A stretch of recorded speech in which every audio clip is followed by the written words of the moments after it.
আসসালামু আলাইকুম ওয়া রাহমাতুল্লাহি ওয়া বারাকাতুহু।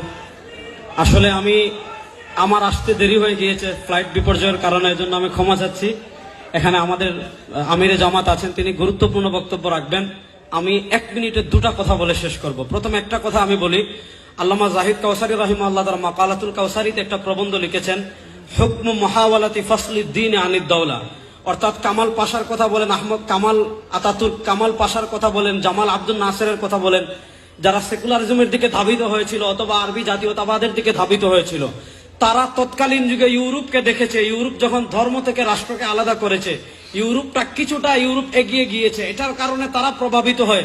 ওই সময় মুসলমানদের ভিতর 2টা চেতনা ছড়িয়েছিল, একটা হলো আরবি জাতীয়তাবাদ, আরেকটা হলো সেকুলারিজম। আল্লামা কাউসারী রাহিমাহুল্লাহ তার মাকালাতুল কাউসারীতে সুস্পষ্ট ভাষায় লিখেছেন যে রাষ্ট্র কখনো ধর্ম থেকে আলাদা হতে পারে না। হুকমু মুহাওয়ালাতি ফাসলিদ দ্বীন আনিদ দাওলা। রাষ্ট্র থেকে ধর্মকে আলাদা করা, এটা সেকুলারিজম চিন্তা। এমন চিন্তা কোন মুসলমান ভূখণ্ডে কোন মুসলমান যদি লালন করে, তার ঈমান থাকবে না। আমি শুধু আপনাদেরকে একটা কথা বলি, 52 বছর বাংলাদেশে যখনই রক্ত দেওয়ার প্রয়োজন হয়েছে, এদেশের ইসলামপন্থী মুসলমান রক্ত দিয়েছে, কিন্তু আমাদের মাথার উপর কাঁঠাল খেয়েছে আরেক জামাত। আমরা দেখেছি সব সময় আমরা রক্ত দেই, ক্ষমতায় যায় আরেক দল, কাঁঠাল খায় আরেক দল।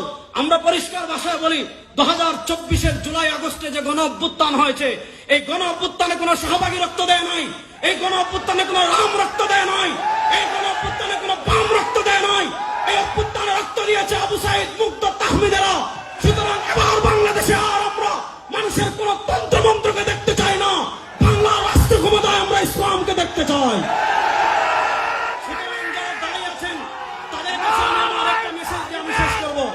যারা দাঁড়িয়ে আছেন তাদের কাছে একটা মেসেজ দিয়ে আমি আমার বক্তব্য শেষ করছি। আমাদের ভিতর আকীদাগত ইখতিলাফ থাকতে পারে, আছে, কিয়ামত পর্যন্ত থাকবে। মাযহাবগত ইখতিলাফ আছে, থাকবে, কিন্তু বাংলাদেশের রাষ্ট্র ক্ষমতায় ইসলাম যাক, এ ব্যাপারে আমাদের ভিতর কোনো ইখতিলাফ আছে? বলেন, এ ব্যাপারে আমাদের ভিতর কোনো ইখতিলাফ আছে?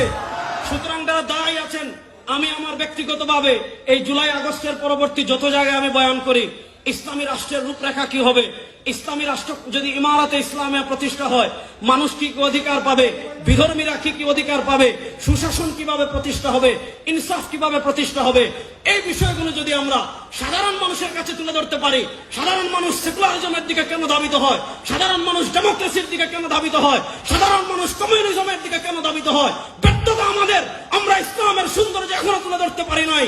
আমি সবাইকে অনুরোধ করব, আগামী 1 বছর আমরা যেখানে কথা বলবো, ইসলামী রাষ্ট্রের রূপরেখা তুলে ধরবো।